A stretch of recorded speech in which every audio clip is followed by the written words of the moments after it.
உட்காருங்க, கொஞ்ச நேரம் தேவனுடைய வார்த்தை கேட்க போகிறோம். ஏன்னா சகல மகிமை பிரஸ்தாபத்தை காட்டிலும் இந்த வார்த்தை தான் நம்மளை பலப்படுத்தும், ஸ்திரப்படுத்தும், நம்மளை உற்சாகப்படுத்தும், அடுத்த ஸ்டெப்புக்கு நம்மளை கொண்டு போகும். எல்லாமே தேவனுடைய வார்த்தை தான். ஆமேன்னு சொல்லுங்க. கர்த்தர் நம்மை ஆசீர்வதிப்பாராக. எல்லாம் எடுத்துக்கொள்ள இந்த மாதம் வாக்குத்தத்தத்தை நம்ம முடிக்க போகிறோம்.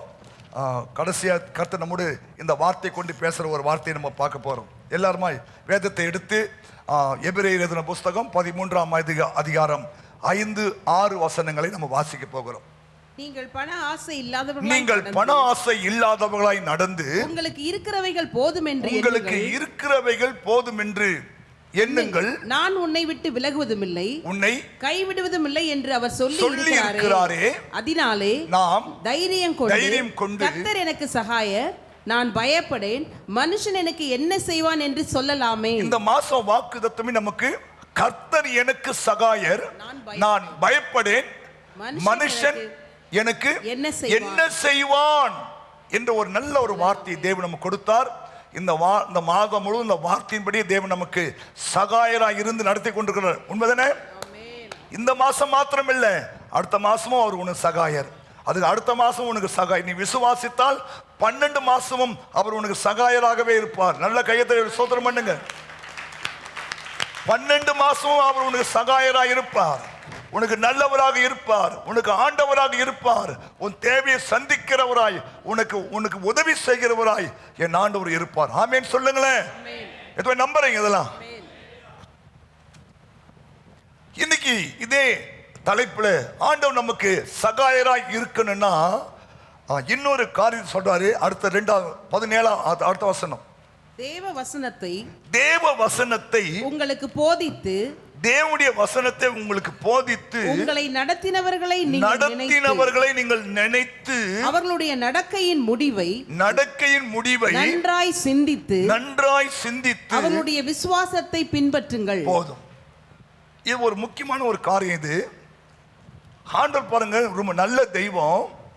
இந்த 6ஆம் அதிகாரத்தில் ஒரு வார்த்தை உண்டு, நீங்கள் பரிசுத்தவான்களுக்கு செய்ததையும் செய்து கொண்டிருப்பதையும் மறந்து விடுவதற்கு அவர் அநீதி உள்ளவர் அல்ல.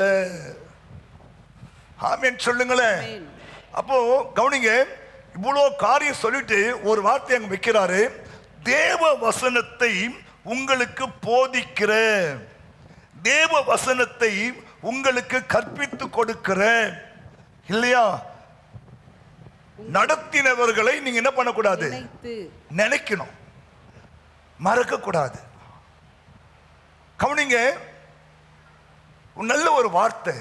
தேவ வசனத்தை உங்களுக்கு போதித்து உங்களை நடத்தினவர்களை என்ன பண்ணக்கூடாது? நினைக்கணும். ஏன் தெரியுமா? நீங்களும் நானும் ஒரு காலத்துல அந்தகார இருளில் இருந்தோம்.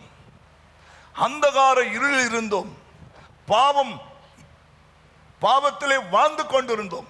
நோயாளியா இருந்தோம், கடனாளியா இருந்தோம், அனாதைகளா இருந்தோம், இல்லையா? நம்மை தேடி இயேசு ஒரு ஊழியக்காரர் மூலமா தான் உங்க வீட்டுக்கு வந்திருக்கிறார். புரிஞ்சிட்டீங்களா? ஒண்ணு, தெருவில் இயேசு நல்லவர், அவரை ஏற்றுக்கொள்ளுங்கன்னு சொல்லி இருக்கலாம். இல்ல ஒரு ட்ராக்ஸ் நீங்க யாருக்கு மூலமா வாங்கியிருக்கலாம், ஸ்தோத்திரம். அல்லது இன்னொருவர் உங்களுக்கு இயேசு பத்தி சொல்லி உங்களை நடத்தி இருக்கலாம். அவங்கெல்லாம் நீங்க நினைக்கணும். ஆமென் சொல்லுங்க. ஹல்லேலூயா. நான் என் வாழ்க்கையில மறக்காத ஒரு சிலர் உண்டு. அதுல ஒண்ணு பால் சுந்தர். அவர் தான் எனக்கு இயேசு பத்தி சொன்னார். பால் சுந்தர் ஒரு சிஎஸ்சி சபையை சேர்ந்தவர். பால் சுந்தர் அவரை என்னால் மறக்க முடியாது. ஏன்னா எனக்கு இந்த இயேசு யாருன்னு சொல்லி கொடுத்தவர் அவர் தான். நான் ஒரு வைராக்கியமான இந்து குடும்பத்தில் இருந்தேன். அவரை என்னால் மறக்க முடியாது. ரெண்டாவது, என்னை ஆவிக்குரிய வாழ்க்கையில நடத்தின பிரதர் டாக்டர் ஜஸ்டின் பிரபாகரன், அவர் மறக்க முடியாது. பாஸ்டர் பால் மோசஸ் டேனியலை என்னால் மறக்க முடியாது. இவங்கெல்லாம் என்னை இந்த ஆவிக்குரிய வாழ்க்கையில எனக்கு உதவி செய்தவர்கள். ஆமென். இவங்கெல்லாம் நான் நினைக்கணும். அப்பதான் உனக்கு கால் பேர் கஞ்சாது கிடைக்கும். நமக்கு இருக்கிற ஒரு கெட்ட பழக்கம் என்னன்னு தெரியுமா? அப்பப்போ மறந்துடுவோம். அவன் என்ன செஞ்சான் எனக்கு, யாரு? இந்த சத்தியத்தை மட்டும் நீ அறியாம போயிருந்தா, இல்லையா? ஆமா, எங்கேயோ போயிட்டு வாழ்க்கை. நினைக்கணும். தேவ வசனத்தை உங்களுக்கு உங்களுக்கு போதித்து கொண்டிருக்கிறவர்களை நீங்க என்ன பண்ணணும்? உங்களை நடத்துறாங்க. சும்மா இல்லைங்க இந்த ஊழியெல்லாம், சும்மா இல்லை. இதுக்காக நேத்தெல்லாம் சும்மா ஏசப்பா நாளைக்கு என்ன பேசணும், என்ன வார்த்தை பேசணும், மக்கள் வரணும், அந்த காலையில் இருந்து ஏசப்பா அந்த ஊர் மக்கள் வரணும், இந்த ஊர் மக்கள் வரணும், அந்த சகோதரி வரணும், இந்த சகோதரி வரணும், அப்படி வார்த்தை கேட்கணும். காலையில் எழுந்து 5 மணிக்கெல்லாம் இயேசுவே இயேசுவேன்னு கூப்பிடுறோம். சனிக்கிழமை சாயங்காலம் எல்லா ஊழியரும் ஜெபம் பண்றாங்க. ஏன் நீங்க இன்னைக்கு சத்தியத்தை கேட்கணும், சத்தியத்தை அறியணும். இன்னைக்கு ஆண்டு உனக்கு ஒரு விசேஷமான ஒரு வார்த்தை வச்சிருப்பாரு, உனக்காக. அதை கேட்க வரணும்னு சொல்லி இல்லை, நாங்க ஜெபிக்கிறோம், உபவாச ஜெபத்தில் ஜெபிக்கிறோம் இல்லையா, காத்திருப்பு ஜெபத்தில் ஜெபிக்கிறோம், ஞாயிற்றுக்கிழமை காலையில் ஜெபிக்கிறோம். அப்போ கவனிங்க, நீங்களா லேசாலாம் அங்க வரல. உங்களை இன்னைக்கு எத்தனையோ தீய சக்தி தடுக்க பார்த்துச்சு, ஆனா நீங்க மீறி உள்ள வந்திருக்கீங்க. உண்மைங்க. சர்ச்சைக்கு உங்களை அனுப்ப விரும்பாத ஒரு ஆள் உண்டுன்னா அது பிசாசு தான். உங்களை சர்ச்சைக்கு போக விட மாட்டான். ஏன்னா நீ அங்கே போவ, சத்தியத்தை அறிஞ்சிருவேன். அப்புறம் அவனுக்கு என்ன பண்ணுவேன்? ஒரு முறை பிசாசு போய் இயேசுநாதர்கிட்ட அழுதானா. ஏன் அழுதுன்னு கேட்டாராம். அப்போ நான் ஒரு ஆள் தான் உனக்கு விரோதியா இருந்தேன், இப்போ அவன் எழுப்பிட்டான் இல்லையா. இந்த பார்வன்சனை இல்லையா, அந்த வேதாம் கல்வி கற்றுக் கொடுத்து பைபிள் காலேஜ் நடத்தி இல்லையா, பேய கட்டு, பிசாசு கட்டு, பலமான கட்டு, உனக்கு விரோதமாக எழும்புற ஆவியை கட்டுன்னு என்னை கட்டி என்னை ஒடுங்கிட்டான் இல்லையா. அங்க போனா அவன் அடிக்கிறான், இங்க போனா இவன் அடிக்கிறான், அங்க போனா அவன் அடிக்கிறான், அங்க போனா முத்து அடிக்கிறார், இங்க போனா அம்புரோஸ் அடிக்கிறார், இங்க போனா மதனால ஏசாஸ் அடிக்கிறார், இங்க போனா எங்களால எங்க திரும்பினாலும். ஏன்? உங்களை போதிச்சு உங்களை நடத்துறாங்க. புரிஞ்சுட்டா? ஆமா. எங்கேயும் அவன் திரும்ப விடுறதில்லை. எந்த பக்கம் திரும்பினாலும் இல்லையா, எப்பக்கத்துல அவருக்கு எனக்கு அடி. யாருக்கு சொல்லி தைரியமா சொல்ல, ஒன்றும் பண்ண முடியாது. ஐயோ பாஸ்டர் எதெல்லாம் பண்ணிட்டு என்ன பாஸ்டர் பண்றது? இப்போ ஒரு முறை ஒரு தேவ மனுஷன், நல்ல வல்லமையான ஒரு ஊழியக்காரர். அவர் ஒரு இடத்துல ஊழியம் செஞ்சுட்டு ஹோட்டல்ல படுத்தாராம். நல்லா தூங்குறாரு. டயர்டா கத்தி நிறைய பேர் ரட்சிப்பட்டாங்க. டயர்டா தூங்குறாரு. ஒரு 12 மணி 1 மணி இருக்கும். யாரோ சேரை இழுத்து பக்கத்தில் போடுற மாதிரி தெரிஞ்சுதான். இந்த நேரத்தில் யாருப்பா சேரை எடுத்து போறான்னு பார்த்தா பிசாசு அப்படியே முழு ரூபத்தோடு நிற்குதான். அவர் திரும்பி நீயா இப்படி திரும்பி பார்த்துட்டாரா. அவர் திரும்பி பார்த்தாரா, நீ ஆனா திரும்பி பார்த்துனாராம். அவனுக்கு அவமானமே தாங்க முடியலையா. நீ பிசாசை எப்படி ட்ரீட் பண்ணணும்? நீயா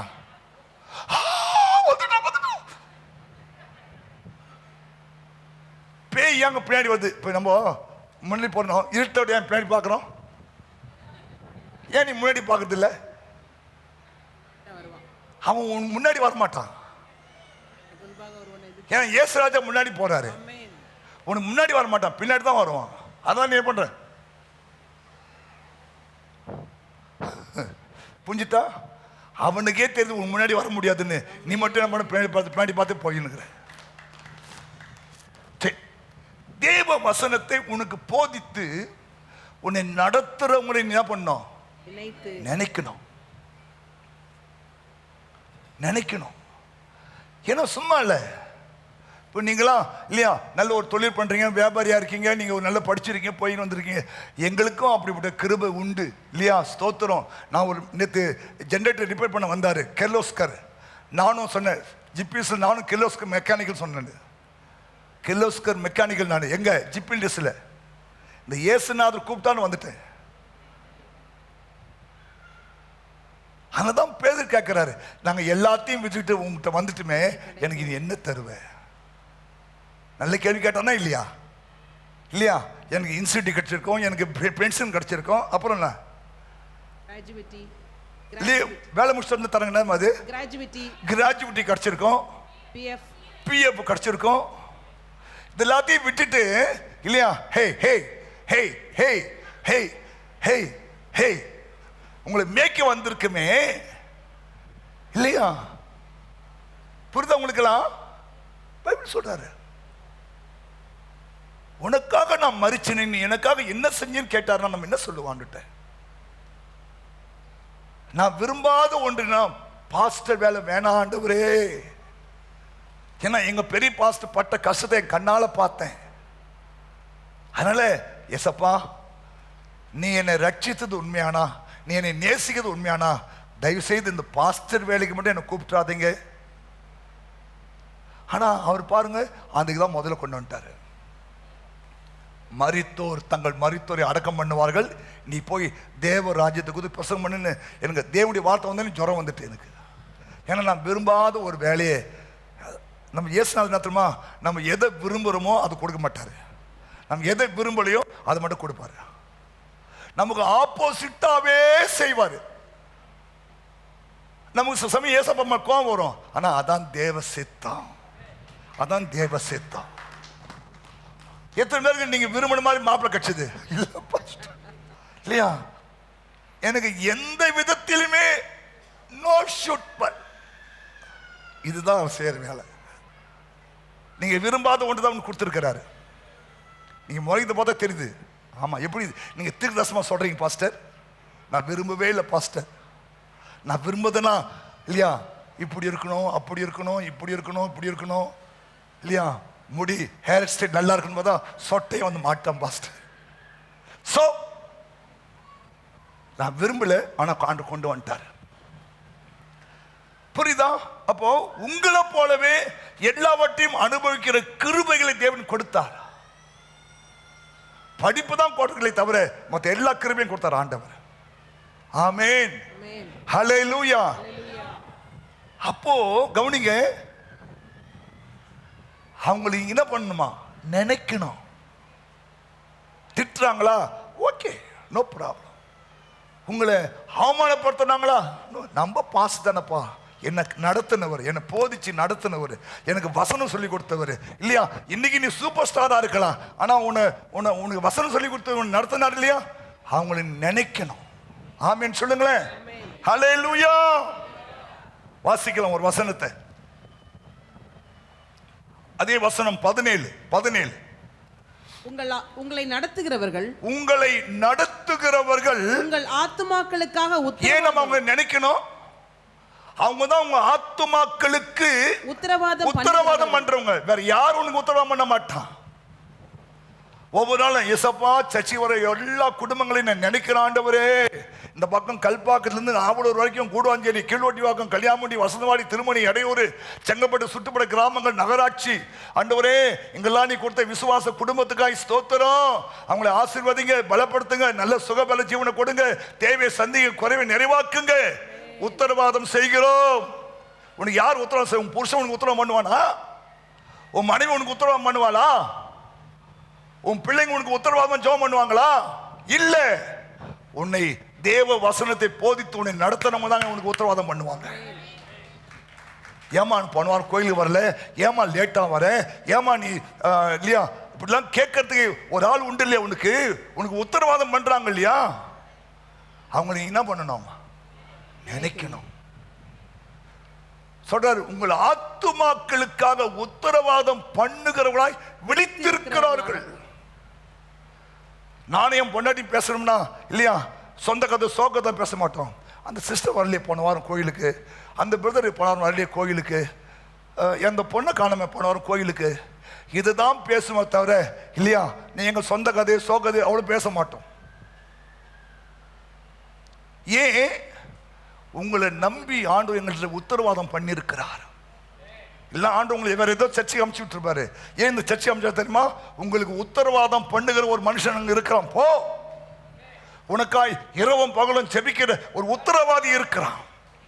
நீங்க நல்லா இருக்கணும், வாழ்ந்து சுகமா இருக்கணும் இல்லையா, ஸ்தோத்திரம், நீங்க ஆசீர்வாதமா இருக்கணும், நீங்க சமுதாயத்தில் சிறந்த ஒரு ஆளா இருக்குன்னு சொல்லி உங்களுக்காய் உத்தரவாதம் பண்ணி ஜெபிக்கிற ஒரு ஊழியக்காரன் இருக்கிறான் என்பதை நீ நினைக்கணும். சொல்றார் பாருங்க, உத்தரவாதம் பண்ணுகிறவர்களா இருக்கிறபடியால் அவர்கள் துக்கத்தோடு அல்ல சந்தோஷத்தோடு இதை செய்யும்படி. எதை செய்யணும்? எதை செய்யணும்? விழிச்சிருக்கிறாங்க, ஜெபம் பண்றாங்க, அதை செய்யும்படி அவங்க கீழ்ப்படிஞ்சு அடங்குங்கள்.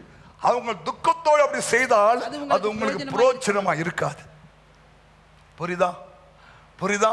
அப்போ ஏன் தேவ வசனத்தை போதித்து நடத்துறவங்களை ஏன் நம்ம நினைக்கணும்? ஏன் நினைக்கணும்? நீனா எனக்கு மாமானா மச்சானா இல்லையா உடன்பிறப்பா கூட பிறந்தவங்களா ஒன்றும் இல்லை. ஆனால் உங்களுக்கு வசனத்தை சொல்லி கொடுத்துருக்குறாங்க. அப்போஸ்தலன் பவுல் ஒரு படி மேலே சொல்றாரு இல்லையா, நான் உங்களை ஆவியிலே பெற்றெடுத்தேன், கற்ப வேதனைப்பட்டேன். கலாத்தியர் 3:4 பாருங்க. கலாத்தியர் 4:19 என் சிறு பிள்ளைகளே, என் சிறு பிள்ளைகளே, கிறிஸ்து உங்களிடத்தில் உருவாகும் அளவும், கவனிங்க என்ன வார்த்தை பாருங்க, கிறிஸ்து உங்களிடத்தில் உருவாகும் அளவும் உங்களுக்காக நான் கற்ப வேதனைப்படுகிறேன். இப்ப சர்ச்சுக்கு புதுசாக வராங்க வச்சுங்களேன், அவங்க நாங்கள் என்ன பண்ணோம், எசப்பா அந்த பிள்ளையுடைய ஆவிக்குரிய மனக்கண்ணு திறக்கணும், சத்தியத்தை அறியணும், அந்த பிள்ளை ஸ்ட்ராங்கா நிக்கணும் இல்லையா, உபத்திரமோ வியாகுலமோ எது வந்தாலும் அந்த பிள்ளை அதை அசைக்கக்கூடாதுன்னு நாங்கள் என்ன பண்றோம் உங்களுக்காக. கற்ப வேதனைப்பட்டால கை தூக்க பார்க்கலாம். கற்ப வேதனைப்பட்டாலாம் ஒன்று மொத்தம்லாம் ஈஸியாக வந்துட்டோம்.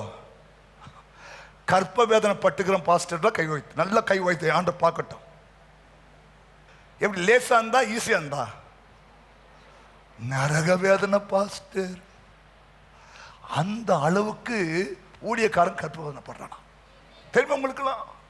கிறிஸ்து உங்களில் உருவாகும் அளவும், நீங்க ஒரு முழு கிறிஸ்தவனாக மாறுற வரைக்கும், நீங்க உங்க சொந்த காலில் நிக்கிற வரைக்கும் உங்களுக்காக ஊழியக்காரன் என்ன பண்றாங்களா, கற்ப வேதனைப்படுறாங்க. அப்பா அந்த பிள்ளையை ஆசிர்வதிங்க ஆண்டவரே இல்லையா. ஆமா, பின்வாங்கி போன ஆட்கள்லாம் கொண்டு வாங்க, தூரமா போன ஆள்லாம் கொண்டு வாங்க, ஏசப்பா அந்த பிள்ளைங்களுக்கு காப்பாத்துங்க, உங்களுக்கு உதவி செய்யுங்க. கற்ப வேதனைப்படுகிறோம். ஒரு ஆமீன் வர மாட்டுது. இது 10 மாசம் கற்ப வேதனை தான். நாங்க சாகர வரைக்கும், நீங்க சாகர வரைக்கும் நாங்க கற்ப வேதனைப்படுவோம்.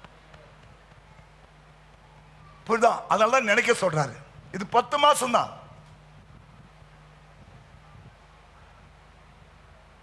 எங்க அம்மா 24 பிள்ளை பெத்தாங்க, 12 போயிட்டு. அப்ப எவ்வளவு கற்பவன் பட்டிருப்பாங்க? 24 முறை கற்பவன் பட்டிருப்பாங்கல்ல இல்லையா? நரக வேதனை தானே. ஏன்னா 27 எலும்பு ஒன்னா சேர்த்து உடைச்சா எவ்வளவு வலி வருமோ அவ்வளவு வலி இருக்குமா? சோ என்ன சொல்ல வரேன் தெரியுமா? கற்ப வேதனை. ஊழியக்காரங்க இது 10 மாச வேதனை தான். ஆனா ஊழியக்காரங்க நீங்க சாகர வரைக்கும் உன் புருஷனுக்கு, பொண்டாட்டிக்கு, பிள்ளைக்கு இல்லையா, பேர பிள்ளைக்கு எல்லாத்துக்கும் தோத்திரம் போட்டு ஜெபம் பண்ணணும். பாஸ்டர் பேத்திக்கு குழந்தை இதுக்கே இல்லையா, இது குழந்தைன்னு ஜெபம் பண்ண, இது குழந்தை பொந்தது, பொண்ணுக்கு குழந்தைன்னு ஜெபம் பண்ண, பொண்ணுக்கு குழந்தை, இப்போ பேத்தி குழந்தையிலே அதுக்கு ஜெபம் பண்ணுவேன் நான். உபவாசம் போட்டு ஜெபம் பண்ணுங்க பாஸ்டர். நாங்கள் உபவாசம் போட்டு ஜெபம் பண்ணுறோம், நீ ஹாயா 3 நாள் துணிட்டு ஒரு சுத்து எல்லாம் சொல்றது. பாஸ்டர் எங்களுக்காக இப்போ ஒவ்வொரு அம்மாவுக்கு நான் உபவாசம் ஜெபம் பண்ணா அந்த அம்மா சொல்லுது, எனக்காக உபவாசம் ஜெபம் பண்ணுங்க, பையனுக்கு கல்யாணம் ஆகணும் பாஸ்டர் உபவாசம் போட்டு ஜெபம் பண்ணுங்க. இது பாஸ்டர் அடுத்த மாதம் மாப்பிள்ளை வரான் உபவாசம் போட்டு ஜெபம் பண்ணுங்க. இது என் புருஷன் ஆப்ரேஷன் பண்ண உபவாசம் போட்டு ஜெபம் பண்ணுங்க. இது அவன் திருந்த வேலை உபவாசம் போட்டு ஜெபம் பண்ணுங்க. இந்த அம்மா டாக்டர் என்னன்னு தெரியல பார்க்கணும். உனக்கு என்ன ஜபக்குருவி இருக்கு என்ன இருக்கா இல்லையா, தோத்துறோம். இந்த அம்மா இல்லையா புருஷன் திருந்துடா பாஸ்டர் உபவாசம் ஜெபம் பண்ணுங்க. இப்படி எல்லாருக்கும் நான் ஒரு வேளை உபவாசம் ஜெபம் பண்ணா நீங்க எனக்கு உபவாசம் போட வேண்டியிருக்கும். கற்ப வேதனைப்படுகிறோம். புரிஞ்சுக்குங்க. ஊழியக்காரன் சும்மா இல்லை. அவர் என்னப்பா ஏசு ஜாலியா இருப்பாரு. இப்போ வந்து பாரு, பிரசம் படிச்சு முடிச்சோன்னே அப்படியே ஹாயா படுத்துருவோம். இடுப்பு அவ்வளோ வலிக்கும், இந்த இடுப்பு வலிக்கும், கால் வலிக்கும். 24 ஹவர்ஸ் நிற்கிறோம், கால் வலிக்கும். பார்த்தீங்கன்னா என் காலை பார்த்தீங்கன்னா வீக்கம் இருக்கும், வீக்கம் இருக்கும். புரிஞ்சுட்டா? சும்மா இல்லை. ஏன் அவங்களை நினைக்க சொல்றாரு ஆண்டவர். உங்களுக்கு உத்தரவாதம் பண்றாங்க, உங்களுக்காக கற்ப வேதனை படுறாங்க. புரியுதா? ஒரு நாள் 2 நாள் இல்ல, நீங்க சாகர வரைக்கும் ஆண்டவரே அந்த குடும்பத்துக்காக ஜெபிக்கிறேன், அந்த மகனுக்காக ஜெபிக்கிறேன், அந்த பிள்ளைக்காக ஜெபிக்கிறேன், கல்யாணம் ஆகாத அந்த பிள்ளைக்காக ஜெபிக்கிறேன், கல்யாணம் ஆனா குழந்தை பிறகு ஜெபிக்கிறேன், குழந்தை பிறந்தா அது வளரும் ஜெபிக்கிறோம், ஆண்டு வளர்ந்தா அது ஸ்கூல் போகணும் ஜெபிக்கிறோம், ஸ்கூல் போனா நல்லா படிக்க. எவ்வளோ ஜெபம் இருக்குது. என் பிள்ளைக்கு ஜெபம் பண்ண முடியுதா? முடியல இல்லையா? ஸ்தோத்திரம். ஊரு பிள்ளை தான் ஊட்டி வளர்க்குறாங்க. சிஸ்டர் தெரியுதா? புரியுதா? புரியுதா? ஆமா. அதெல்லாம் சொல்றாரு, அவங்கள நினைச்சிருங்க. பிசாசு பார்வை எங்க தெரியுமா இருக்கும்? உங்க மேலாம் பிசாசு பார்வை இருக்காது, எங்க மேலதான் பிசாசு பார்வை இருக்கும். உங்களை வந்து உங்களை 10 அடி அடிச்சா எனக்கு 1000 அடி அடிப்பாங்க. அவன் ஜூம் பண்ணுவான், இவன் தானே உபாசம் வைக்கிறான், இவன் தானே அமாவாசை வைக்கிறான், இவன் தானே பேய் ஓட்ட சொல்லித்தரான், இவன் தானே பைபிள் காலேஜ் வைக்கிறான், ரைட், இவன் என்ன பண்ணான், ஜூம் பண்ணுவான். எத்தனை போராட்டம் தெரியுமா உலகத்தில் ஒரு ஊழியக்காரங்களுக்கு? ஒரு பக்கம் துறைத்தனங்கள், ஒரு பக்கம் அதிகாரங்கள், ஒரு பக்கம் அந்தகார லோகாதிபதிகள், இன்னொரு பக்கம் வானமன்ற பொல்லாத ஆவி சேனைகள். இதெல்லாத்தையும் மேற்கொண்டுதான் உங்களோட ஒவ்வொரு மாசம் ஒவ்வொரு வாரமும் நாங்கள் பிரசங்கம் பண்றோம். ஏன் ஒரு கைத்தட்டி ஆண்டு மையப்படுத்தேன். இவ்வளவு தூரம் சொல்றேன், மன இறங்கலையா உனக்கு? உண்மைதான் சொல்றேன். நாங்க கர்ப்ப வேதனைப்படுகிறோம். ஹல்லேலூயா. ஆமா, பாருங்க, ஆண்டவர் சொல்றாரு, கர்த்தர் மேய்ப்பராக இருக்கிறார், நான் தாழ்ச்சி அடையேன். ஏன்? நீங்க ஒரு நல்ல ஊழியக்காரன் கையில் இருந்தீங்கன்னா நீங்க ஒரு நாள் தாழ்ச்சி அடைய மாட்டீங்க. கர்த்தருடைய கிருபையினால இந்த 4 மாசம் நம்ம சபை விசுவாசி வாழ்க்கையில கர்த்தர் பல நல்ல காரியெல்லாம் செஞ்சு கொண்டு வர்றார். வீடு இல்லாத மக்களுக்கு வீடு கொடுத்து கொண்டிருக்கிறார். திருமணக்காரங்க கைக்கூடி வந்திருக்கிறது. குழந்தை நாளைக்கு ஒரு சீமந்த விழா. புரிஞ்சிட்டா? காரணம் என்ன? நல்ல மேய்ச்சல் இல்லையா? ஆமா, அவருடைய கோலும் அவருடைய தடியும் உங்களை தேற்றுகிறது. புரியுதா? இதுக்கெல்லாம் ஆண்டவரே நாளைக்கு என்ன பேசணும் தெரியப்பா, நாளைக்கு என்ன பேசணும் ஆண்டவரே, என்ன பேசணும்ப்பா. கவனிங்க, எங்கிட்ட 10 டைரி இருக்குது பிரசங்கம். ஆனா ஒவ்வொரு வாரமும் நீங்க சொல்லுங்க, நான் கேட்கிறேன் ஆண்டவரே. அவர் சொல்ற வார்த்தை உங்களுக்கு பிரசங்கமாக கொண்டு வருகிறோம். என்கிட்ட இல்லையா, நான் 1992 எழுதின எல்லா பிரசங்க டைரியும் என்கிட்ட இருக்குது. ஆனா அதுல இருந்து ஒரு பிரசங்கம் கூட ஒரு வாரம் பண்ணது கிடையாது. ஒவ்வொரு நாளும் புது புது அப்பங்களை தான் உங்களுக்கு கொடுக்கிறோம். அதுதான் ஒரு உண்மையான ஒரு மேய்ப்பனுடைய ஒரு கிருபை. ஆமென் சொல்லுங்க. அப்ப ஏன் நினைக்க சொல்றாரு? ஆத்துமாக்களுக்காக உத்தரவாதம் பண்றாங்க, விழிச்சிருக்கிறாங்க, கர்ப்ப வேதனை படுறாங்க இல்லையா? உங்களுக்காக கர்ப்ப வேதனை படுறாங்க, உங்களை நினைக்கிறாங்க. நேற்று ஒரு அம்மாவுக்கு நான் போன் பண்ணேன். அந்த அம்மாவுக்கு அவ்வளோ ஆச்சரியம். பாஸ்டர், என்னையும் நினைச்சு போன் பண்றீங்களா பாஸ்டர்?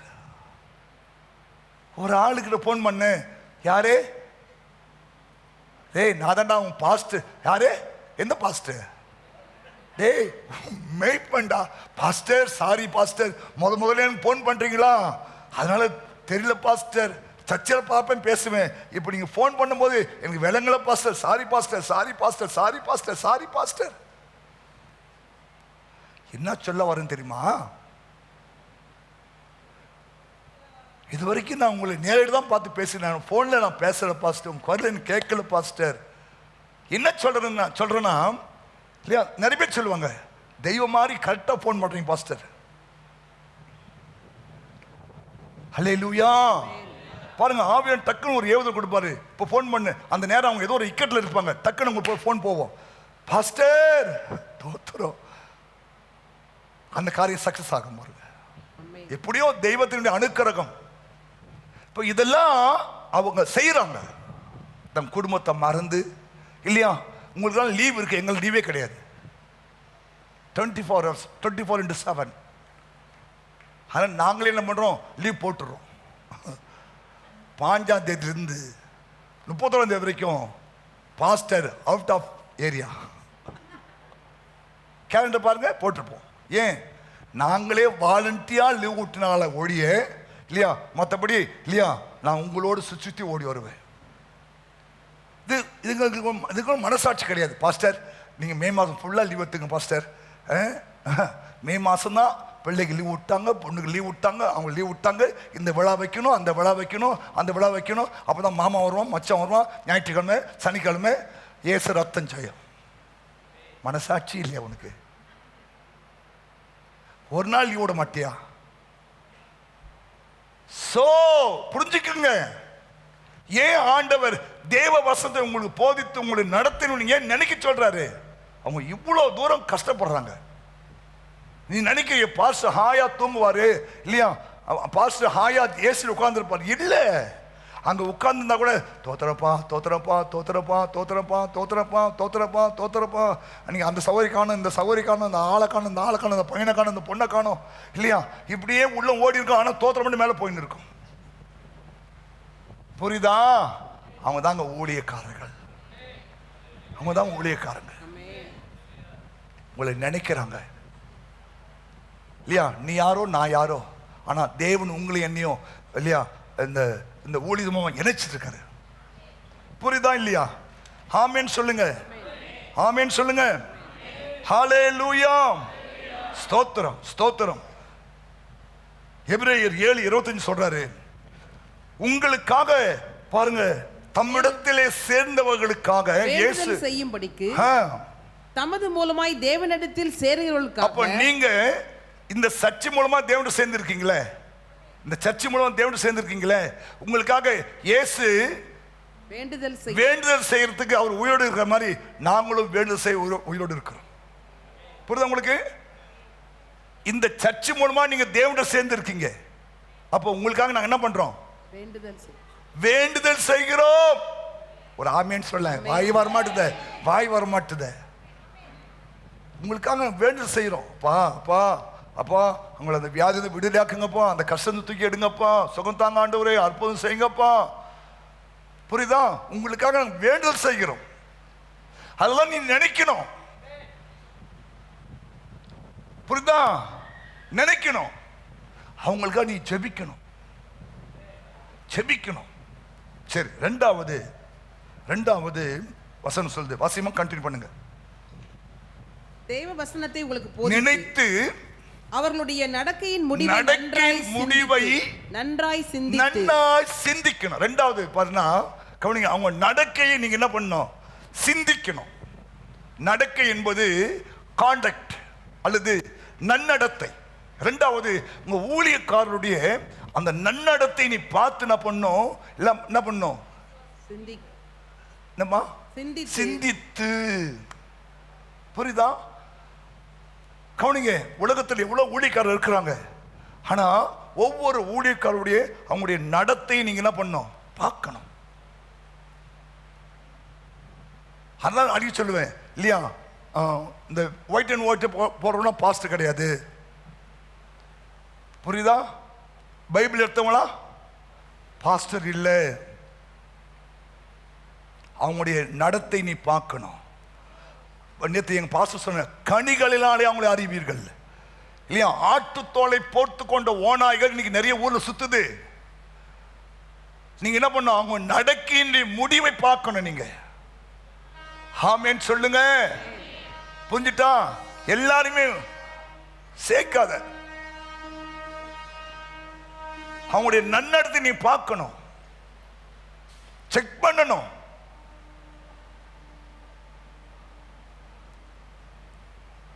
சூனேமியால் ஒரு அழகான காரியம் சொல்றா. சூனேமியால் எலிசாவை குறித்து ஒரு சாட்சி தம் புருஷன் சொல்றான், நம்மிடத்தில் வந்து போகிற இவரை பரிசுத்தவான் என்று நான் காண்கிறேன்.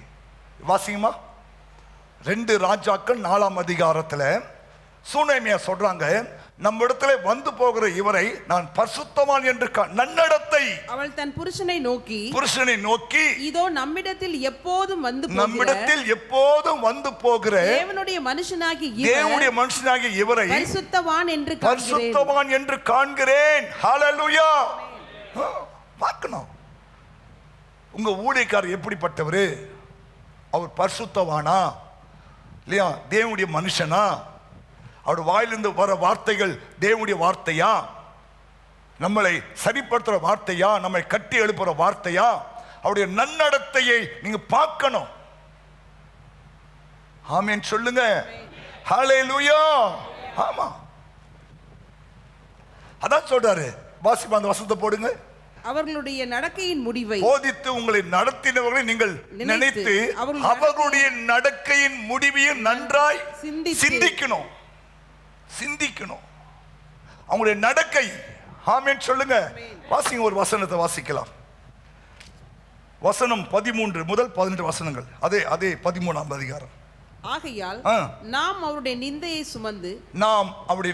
சுமந்து பாளையத்துக்கு புறம்பே அவரிடத்திற்கு புறப்பட்டு போக கடவோம். நிலையான நகரம் நமக்கு இங்கு இல்லை, வரப்போகிறதையே நாடி தேடுகிறோம். ஆகையால் அவருடைய நாமத்தை துதிக்கும் உதடுகளின் கனியாகிய ஸ்தோத்திர பலியை அவர் மூலமாய் எப்போதும் தேவனுக்கு செலுத்த கடவோம். அன்றியும் நன்மை செய்யவும் தான தர்மம் பண்ணவும் மறவாதிருங்கள். இப்படிப்பட்ட பலிகள் மேல் தேவன் பிரியமாய் இருக்கிறார். இன்னும் உங்களை நடத்துகிறவர்கள் உங்கள் ஆத்மா. அப்போ உங்களை நடத்துறவங்களுடைய அந்த நடக்கை நீங்க என்ன பண்ணணும், பார்க்கணும். நாங்களும் மனுஷன்தான். நாங்களும் எங்க அம்மா என்ன ரோபோட்டா பெத்து போடல, மனுஷனா பெத்து போட்டிருக்கு. அதுதான் பவுல் சொல்றாரு இல்லையா, எல்லாவற்றையும் அனுபவிக்க எனக்கும் அதிகாரம் இருக்கு, ஆனா எனக்கு தகுதி இல்லை. புரியுதா? ஆமா. இப்போ எங்களுக்கும் ஆசாபாசம்லாம் இருக்கா, ஆசாபாசம் இருக்கா. ஆனா கர்த்தருக்காக என்ன பண்றோம், எங்களை கண்ட்ரோல் பண்றோம்.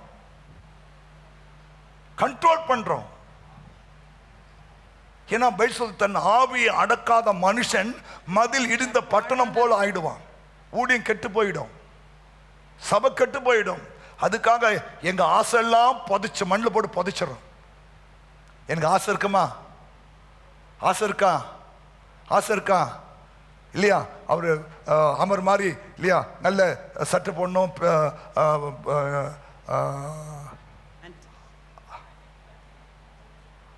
அந்த பேண்ட்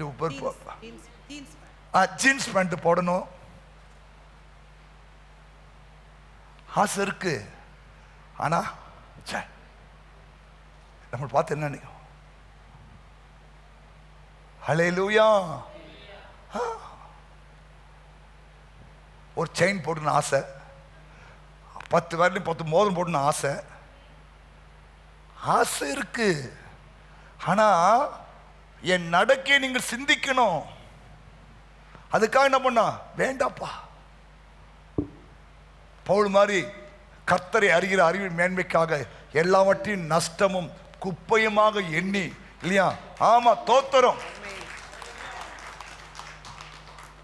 புரியுதா உங்களுக்கெல்லாம்?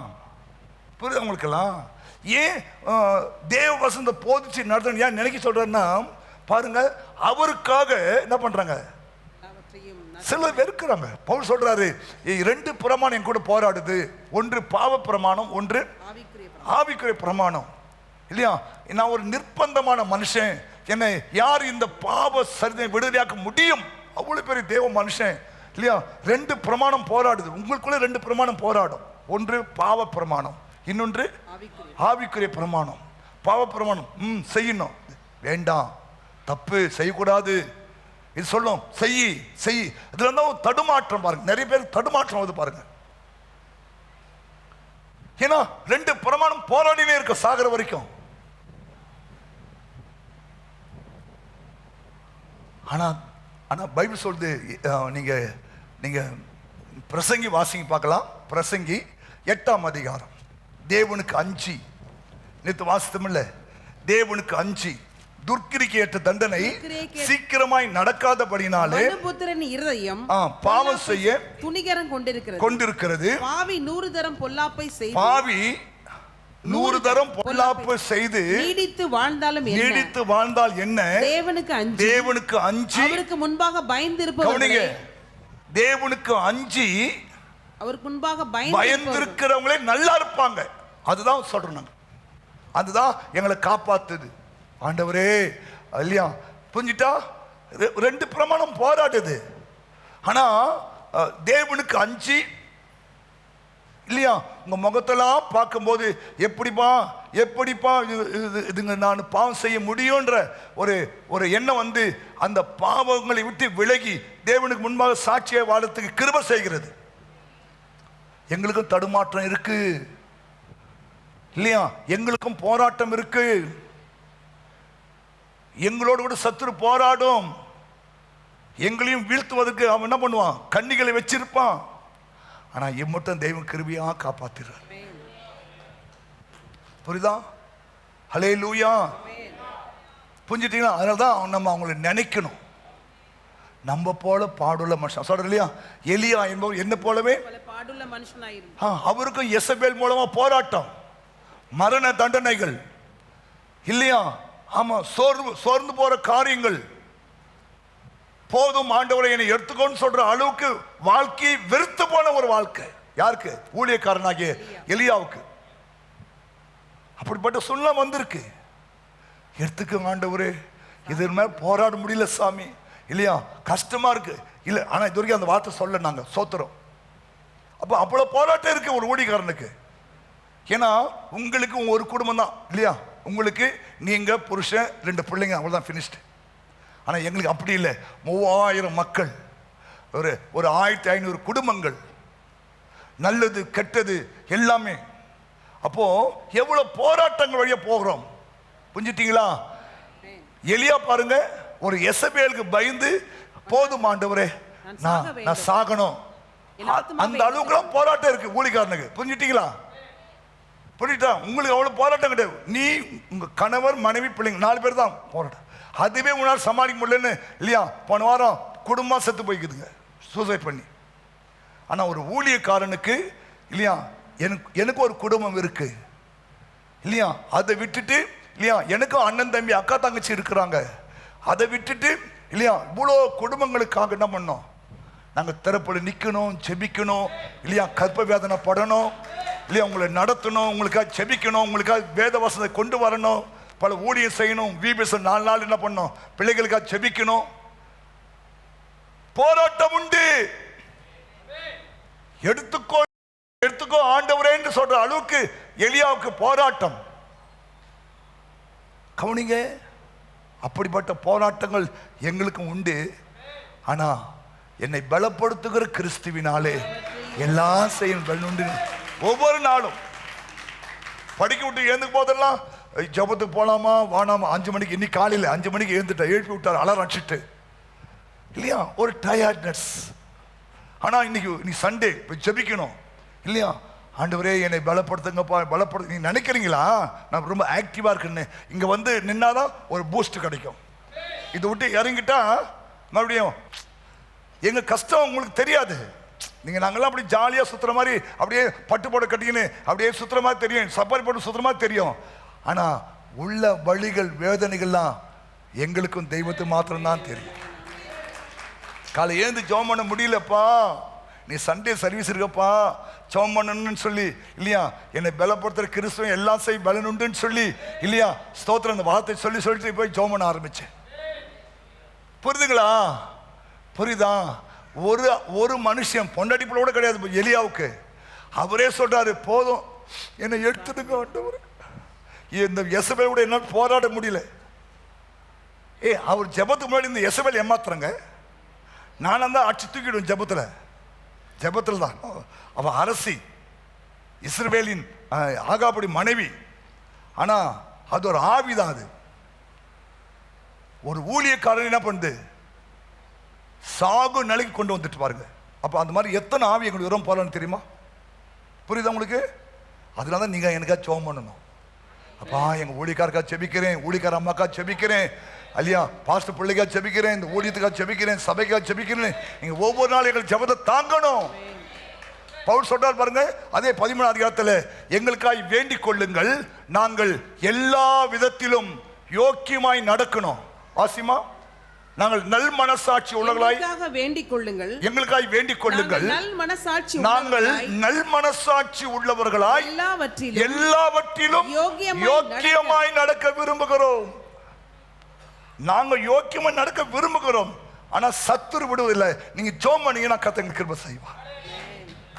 ஒவ்வொரு நாளும் ஏசப்பா எங்க பாஸ்டர்க்கா செபிக்கிறேன், எங்க பாஸ்டர் அம்மாக்கா செபிக்கிறேன், தம்பிக்கா செபிக்கிறேன், சபைக்கா செபிக்கிறேன், விசுவாச குடும்பத்துக்கா செபிக்கிறேன், உடன் ஊழியக்காரக்கா செபிக்கிறேன்னு சொல்லி நீங்க ஜெபம் பண்ணும்போது நாங்கள் எல்லாவற்றிலும் நல் மனசாட்சியோடலாம் இருப்போம். மாத்திரமல்ல, நாங்கள் யோக்கியமாய் நடப்போம். இல்லையா? நாங்கள் நல் மனசாட்சி உள்ளவர்களாய் எல்லாவற்றிலும் யோக்கியமாய் நடக்க விரும்புகிறோம் என்று நிச்சயித்திருக்கிறோம். அதுக்கு நீங்க ஜெபம் பண்ணணும். நீங்க நினைக்கிறீங்க எனக்கே ஜெபம் பண்ண ஆள் இல்லை பாஸ்டர், நீ ஜெபம் பண்ணு, கர்த்தர் உனக்கா ஜெபம் பண்ணுவார். ஊழியக்காரக்கா ஜெபம் பண்ணுங்க. ஆமென் சொல்லுங்க. மூன்றாவது சொல்லி முடிக்கிறேன். அதே வசனம், அவர்களுடைய விசுவாசத்தை பின்பற்றுங்கள். ரெண்டாவது நீங்க என்ன செய்யணும்?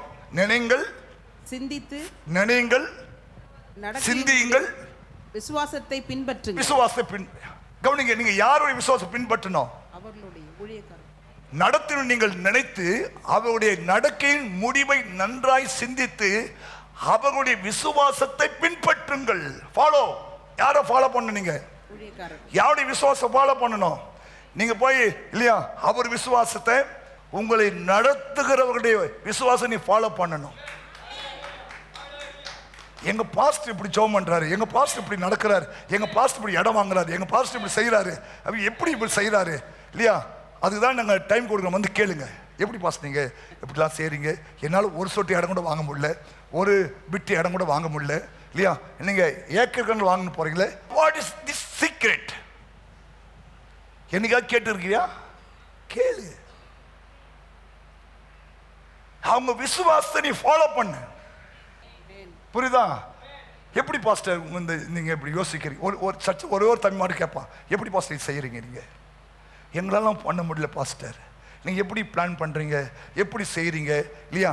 நினைக்கிறீங்க. நேற்று காலை நினைச்சேன், சாயங்காலம் அந்த சாமியை அவங்க வந்துட்டு காலை நினைச்சேன், இப்போ சாமியை போட்டால் நல்லா இருக்குமே, நல்லா மரத்தில் குழுக்குன்னு பிள்ளைங்க வந்து உட்காருவாங்களே, நேற்று காலை நினைச்சு சாயங்காலம் சாமியை போட்டு 10 மணி நேரம் வேலையை முடிச்சிட்டேன். அந்த விசுவாசம் வந்து கத்துக்கும். முடியுமா உன்னால? சாமியா வந்து விழுப்புரத்துலேருந்து வருது. சாமி எங்கேருந்து வருது? விழுப்புரம் இல்லையா? காலை நினைச்சேன், டேய் தம்பி இந்த வேலை இருக்கு போட்டுறா. Okay okay. 10 மணிக்கு என்னாச்சு? சாமி நான் போட்டு நிறுத்தியாச்சு. கை தட்டம்பா.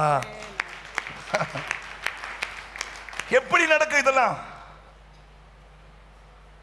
விசுவாசம். உங்க பாஸ்டருடைய விசுவாசத்தை நீ ஃபாலோ பண்ணணும். ஆமா, ஃபாலோ பண்ணுங்க. எப்படி இவங்க செய்யறாங்க எனக்குலாம் இல்லையா? அன்னைக்கு ஒருத்தர் ஃபோன் பண்ண, பிரதர் அவர் சொல்ற, பாஸ்டர் நான் உங்களுக்காக ஜெபம் பண்றேன் பாஸ்டர். என்ன ஜெபம் பண்றீங்க? உங்க நிழல் பட்டு எல்லாம் சுகமானு ஜெபம் பண்றேன் பாஸ்டர். நல்லா பண்ணுப்பா, நல்லா பண்ணு, நல்லா பண்ணு. இப்ப பாண்டு தொட்டு சுகமாக்கும் ஐயா. இப்போ தொடாம சுகமாகணும். தொட்டு சுகமாக்குற காலம் போயிட்டு இப்போ heal in the name of Jesus. அவ்வளவுதான், ஃபினிஷ். எல்லாம் டப்பு டப்புன்னு கீழே வந்து சுகமாய் போயினே இருக்கணும்.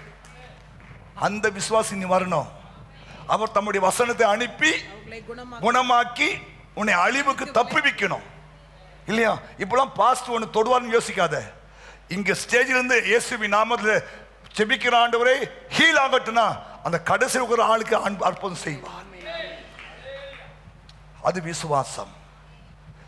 கண்டு விசுவாசிப்பது அல்ல விசுவாசம், காணாமல் தேவன் செய்கிறார். விசுவாசம் என்பதை காணப்பட நிச்சயம். ஆமென். இது எப்படி நடக்கு? இவருக்கு மாத்திரம் எப்படி நடக்குது? இவர் இயேசு தனியாக சப்போர்ட் பண்றாரா? ஒன்ன மாதிரி தான் எனக்கும் அவர். நான் அடிக்கடி தட்டுவேன், பா பா பா பா பா பா. நீ மாசம் ஒரு மாதிரி தட்டு, அவ்வளோதான். நீ என்ன மாதிரி என்ன பண்ணணும்? டெய்லி தட்டணும், 3 வேளையும் தட்டணும் இல்லையா? காலைல ஒரு முறை, மதியம் ஒரு முறை, சாயங்காலம் ஒரு முறை, நைட்டு ஒரு முறை. ஓ 4 முறை தட்டுறீங்களோ? ஹலோ, புரிஞ்சிட்டீங்களா? ஏன் ஏன் ஊழியக்காரக்க நீங்க ஜெபிக்கணும்? ஏன் நினைக்கணும்? அவங்க விசுவாசத்தை நீ ஃபாலோ பண்ணணும். எப்படி பாஸ்டர்லாம் செய்யறாங்க சொல்லுவாங்க, சார் உங்களுக்கு நிறைய தெரியும் சார், அந்த கேயாஸ் கிரவுண்ட்ல ஒரு ஓலை குடிச்சியில் இருப்பீங்களா சார், எனக்கு பார்த்துரு சார், உங்களை நான் அப்போதும் பார்த்துனே இருக்கிறேன் சார், ஆனால் இன்னைக்கு உங்க இயேசுநாதர் உங்களை ஆசீர்வச்சிருக்கார் சார். ஓலை குடிசையில வாடகை இடத்துல இருந்த எண்ணெய் ஆண்டவர் கூட்டி கொண்டு வந்து இன்னைக்கு இடம் கொடுத்து கட்டடம் கொடுத்து இல்லையா தேவையெல்லாம் சந்திச்சு நீ நிறுத்தி இருக்கிறார்னா அவருடைய விசுவாசத்தை நீங்கள் ஃபாலோ பண்ணணும். நாங்க சொல்வதால் நீ செய்யணும். எனக்கு ஒருத்தர் சொன்னாரு, நான் செய்யறேன், இன்னைக்கு நான் வளர்ந்திருக்கிறேன். நான் சொல்றேன், நீ செஞ்சு நீ வளருவ. புரியுதா?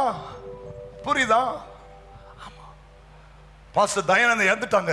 ஒரு முறை அவங்க சர்ச்சு பாஸ்டர்ஸ் மீட்டிங் போயிருந்தேன். அப்ப சொன்னாரு, நான் ஒவ்வொரு சண்டையும் நான் ஆண்டவருக்கு இல்லையா என்கிட்ட இருக்கிற பெரிய காணிக்கை நான் கொடுப்பேன் ஒவ்வொரு வாரமும். அதை கேட்டு வந்து நான் அது மாதிரி 10 மணி கொடுக்க ஆரம்பிச்சேன். ஒவ்வொரு வாரமும் நவ் டுடே. ஏன் சைலண்ட் ஆயிட்டீங்க? கேளுங்கள் தரப்படும், கொடுங்கள் கொடுக்கப்படும். ஏசு சொன்னாரே கொடுங்கள். ஏசு கேளுங்கள் மாதிரி சொல்ல, கொடுங்கள் கொடுக்கப்படும், அமுக்கி குலுக்கி. அது தெரிய மாட்டேது உனக்கு. கேளு கேளு கேளு, நான் கொடுன்ற, நீ கேளுன்ற, நான் கொடுக்க ஆரம்பிக்கிறேன். அவர் எனக்கு திரும்ப கொடுக்கிறார். எப்படி கொடுக்கிறாரு? எப்படி கொடுக்கிறாரு? அமுக்கி குலுக்கி சரிந்து விடும்படி. நீ அந்த நாட்டை பார்த்தீங்கன்னா மரக்கா இருக்கும் பாத்தீங்களா? மரக்கால அரிசி அளப்பாங்களா, நெல் அரைப்ப பார்த்துக்கிறீங்களா இல்லையா? அப்படி அள்ளி போட்டு அப்படி கூம்பா கொடுப்பான் பாருங்க இல்லையா? குளுக்குமா அப்படின்னு ஆசை. ஒரு உதாரணம் சொல்றேன். உங்கள்கிட்ட அப்பெல்லாம் பார்த்து கிராமத்தில் அக்கா ஒரு டம்ளர் முழக்கத்தோடு கூடன்னு கேட்கும். அந்த அக்கா நல்ல அக்கா போட்டு என்ன பண்ண அமுக்கி கொடுக்கும். இந்த அக்கா பாருங்க தூத்தி கொடுக்கும். பார்த்துக்கிறீங்களா? நம்ம இயேசு ரொம்ப நல்லவருங்க. அப்படியே சொல்றாரு லூக்காமா, கொடுங்கள் அப்பொழுது உங்களுக்கு கொடுக்கப்படும். நீ அவர் கொடுக்கட்டும், நான் கொடுக்கிறேன். அவர் கொடுக்க மாட்டார். நீ தான் என்ன பண்ணணும்? விசுவாசத்துல விதைக்கணும். விசுவாசத்துல விதைக்கணும். அதான் ஒரு ஊழியக்காரனுடைய விசுவாசம். ஆமென் சொல்லுங்களேன். நான் என்னைக்கு அந்த வார்த்தை கேட்டனும், ஆண்டவரே நான் வாரம் இவ்வளவு காணி கொடுக்கணும், எனக்கு எப்படியாவது ஒரு அற்புதம் செய்யணும். கடவுளுடைய கிருபை இந்த நாள் வரைக்கும் அந்த மாதிரி காணிக்கை கொடுக்க தேவன் கிருபை செய்திருக்கிறார். நீங்க யாரும் அப்படி கொடுக்க மாட்டீங்க. வாரம் பெருமைக்கு சொல்லல, விசுவாசத்தை சொல்றேன். நான் பெருமைக்கு சொல்லல, என் விசுவாசத்தை நான் சொல்றேன். நீங்க ஃபாலோ பண்ணுங்க. அதனால ஆண்டவர் பாருங்க, என் தேவைகளை அற்புதமாய் சந்திக்கிறார். கொஞ்சம் ஸ்ட்ரகிள் தான், ஆனா விசுவாசத்தை விடல, ஆண்டவர் அற்புதம் செய்கிறார். என் விசுவாசம் யாருக்கு குறை சொல்ல, என் விசுவாசம் வேறு, உங்க விசுவாசம் வேறு. நீங்க என் விசுவாசம் ஃபாலோ பண்ணணும். அதான் சொல்றாரு. அவங்க முடிவை நீங்கள் பார்த்து அவங்களுடைய விசுவாசத்தை பின்பற்றுங்கள். என் விசுவாசம் நீ பின்பற்று. நானும் உன்னை போல ஒரு மனுஷன் தான், ஆனா வசனத்தோடு சேர்ந்து என் வாழ்க்கையை நான் என்ன பண்றேன்? ரன் பண்றேன். என்னைக்குமே ஆண்டவர் வந்து வெறுங்கையில் முழம் போட மாட்டார். புரியுதுங்களா? விதைப்பும் அறுப்பும் மாறாத ஒரு சட்டம். நம்ம எவ்வளவு விதைக்கிறோமோ அவ்வளவு அறுவடை கிடைக்கும் நமக்கு. கொஞ்சமாய் விதைக்கிறவனுக்கு கொஞ்சம், அதிகமாய் விதைக்கிறவனுக்கு இது பைபிள் சட்டம். புரியுதா? நீ கொஞ்சமா விதைச்சா கொஞ்சம் தான் இருப்ப, அதிகமா விதைச்சா உற்சாகமா விதைச்சா அவரே பிரியமாயிடுவார் மேல.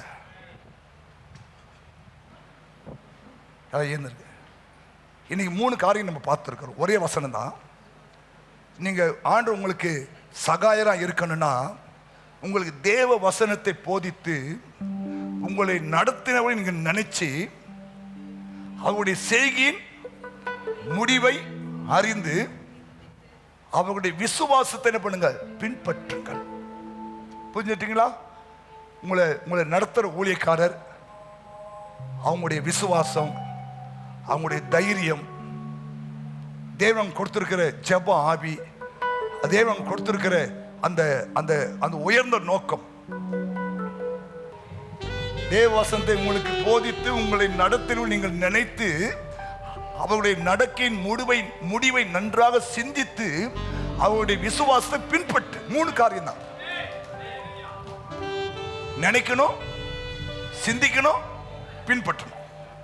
நினைக்கணும், சிந்திக்கணும், பின்பற்றணும். அந்த வசந்த ஒவ்வொரு முறை படி.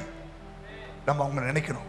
நமக்கு இப்போ இல்லையா இங்க ஒரு சபை இல்லை, இங்க ஒரு ஊழியக்காரர்கள்னா 3000 பேர் ரட்சிக்கப்பட்டிருப்பாங்களா?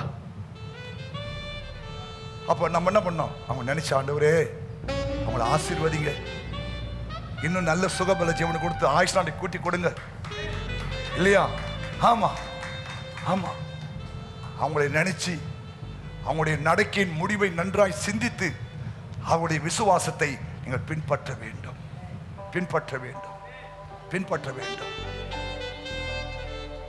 பின்பற்ற வேண்டும். அதுக்கு கீழே வசனது, அவர் நேற்றும் இன்றும் என்னைக்கு மாற மாட்டார். அப்ப என்ன அர்த்தம்?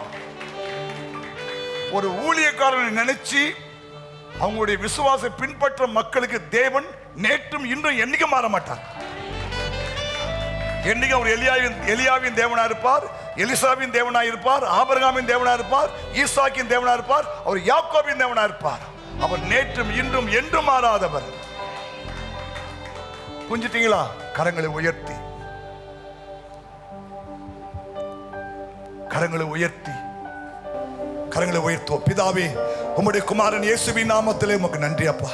இந்த மன மகிழ்ச்சியான இந்த நல்ல மத்தியான வேலைக்காய் ஸ்தோத்திரம். இந்த மத்தியான வேலையிலும் அருமையான பிள்ளைகளுக்கு உம்முடைய வார்த்தையை சொல்லி ஜெபிக்க நீ கொடுத்த கிருபைக்காய் ஸ்தோத்திரம். கர்த்தர் எனக்கு சகாயர், நான் பயப்படேன், மனுஷன் எனக்கு என்ன செய்வான் என்ற வார்த்தைக்கு ஆண்டவரே கர்த்தாவே உதவியாக இன்னைக்கு ஆண்டவரே ஒரு ஊழியக்காரனுடைய ஒரு ஊழியக்காரனுக்காக ஆண்டவரே, ஒரு ஊழியக்காரன் இந்த உலகத்தில் எதெல்லாம் ஃபேஸ் பண்ணுகிறார்கள், ஏன் நாம் அவங்களை நினைக்கணும், ஏன் நாம் அவங்களை பின்பற்றணும்னு சொல்லி எங்களுக்கு கற்றுக் கொடுத்த கிருபைக்காய் ஸ்தோத்திரம் ஆண்டவரே. இதை கேட்ட ஒவ்வொரு பிள்ளைகளின் குடும்பத்தை கர்த்தர் ஆசீர்வதியும். இவர்கள் ஒவ்வொரு நாளும் ஆண்டவரே கொடுக்கப்பட்ட ஊழியக்காரனை நினைத்து ஜெபித்து அவங்க நல் நடக்கையை சிந்தித்து அவர்கள் விசுவாசத்தை பின்பற்ற நீ உதவி செய்யும்படியா ஜெபிக்கிறப்பா. உடைய ஆவிக்குரிய மனக்கண்கள் திறக்கப்படுவதாக கர்த்தாவே. ஆண்டவரே, இவர்களுக்காக நாங்கள் ஜெபிக்கிற ஜெபங்கள்லாம் கேட்டு இம்மட்டும் இந்த மக்களை ஆசீர்வதித்தீர். இந்த 4 மாதம் கிருபையாய் ஆசீர்வதித்தீர். வரப்போற 5வது மாதத்துக்காகவும் நான் இவங்களுக்காக ஜெபிக்கிறேன். ஆண்டவரே, நீ ஆசீர்வதியும், நடத்தும் ஐயா. கர்த்தாவே, தொடர்ந்து செயல்பட உதவி செய்யும். இந்த உலகத்தில் வாழ்ற ஒவ்வொரு நாளும் தெய்வத்துக்காய் வாழ உதவி செய்யும். ஆசீர்வதியும். நல்ல சுக பல ஜீவன் ஆரோக்கியம் தீர்க்காயுசு உண்டாகட்டும். இந்த வெயில் காலங்கள் எந்த வியாதியோ தீங்கோ பலவீனமோ தொடாம காத்துக்கொள்ளுங்க ஆண்டவரே. ஆண்டவரே ஸ்தோத்திரம், ஆண்டவரே ஸ்தோத்திரம். எங்க தேசத்துல, எங்க தமிழ்நாட்டில் ஆண்டவரே கர்த்தாவே, தமிழ்நாடு, மேற்கு வங்காளம், கேரளா, அஸ்ஸாம், புதுச்சேரி 5 மாநிலத்திலும் நல்ல ஆட்சிகள் அமைய உதவி செய்யும் ஆண்டவரே. ஆசீர்வதியும். உம்முடைய ஊழியக்காரனாகி நான் அவரை ஜெபித்து மனதார வாழ்த்தி ஆசீர்வதிக்கிறோம். இயேசு கிறிஸ்து மூலம் ஜெபிக்கிறோம் நல்ல பிதாவே. என் ஆத்துமாவே கர்த்தரை ஸ்தோத்திரி, என் ஆத்துமாவே கர்த்தரை ஸ்தோத்திரி. நம்முடைய பிதாவாகிய தேவனுடைய அன்பும் கர்த்தராகிய இயேசு கிறிஸ்துவின் கிருபையும் பரிசுத்த ஆவியானுடைய ஐக்கியமும் இப்போதும் எப்போதும் சதா காலம் உடைய வருகை மட்டும் நான் காத்துக்கொள்வாராக. ஆமீன். கர்த்தர் உன்னை ஆசீர்வதித்து உன்னை காக்க கடவர். கர்த்தர் தம்முடைய முகத்தை உண்மையில் பிரகாசிக்க பண்ணி உண்மையில் கிருபையா இருக்க கடவர். கர்த்தர் தம்முடைய முகத்தை உண்மையில் பிரசன்னமாக்கி உனக்கு சமாதானம் கட்டளையிட கடவர் என்பதே